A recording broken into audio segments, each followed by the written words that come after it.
অনেকেই প্রশ্ন করেন পুকুর শুকানোর পরে কী ধরনের ব্যবস্থাপনা আসলে চিংড়ি চাষে নেওয়া উচিত। এই ক্ষেত্রে সবাই কিন্তু যে ভ্রান্ত যে ধারণাটা আছে সেটা হচ্ছে আমরা পুকুর শুকানোর পরপরই কিন্তু আমরা পানি উঠাই দেই, কিন্তু এই ক্ষেত্রে কিছু কিছু ব্যবস্থাপনা আসলে আপনাকে করা দরকার, যেটা আপনার চিংড়ি চাষের জন্য অত্যন্ত জরুরি।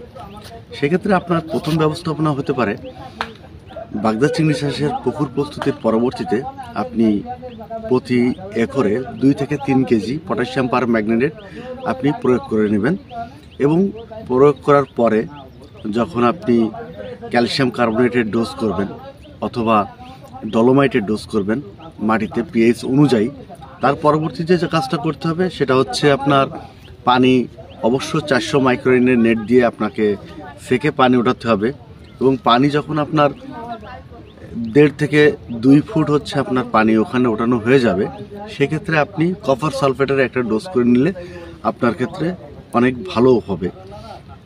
দেন কপার সালফেটের ডোজ করার পরে একদিন আপনাকে বিশ্রাম রাখতে হবে। বিশ্রামের পরবর্তীতে আপনি যে জিনিসটা করবেন সেটা হচ্ছে আপনার পুকুরে মিনিমাম 6 ফুট জল আপনাকে রাখতে হবে। সেক্ষেত্রে যে বাকি যে 4 ফুট পানি, সেই 4 ফুট পানি আপনি হচ্ছে ওখানে উঠায় দিবেন। ধন্যবাদ সবাইকে।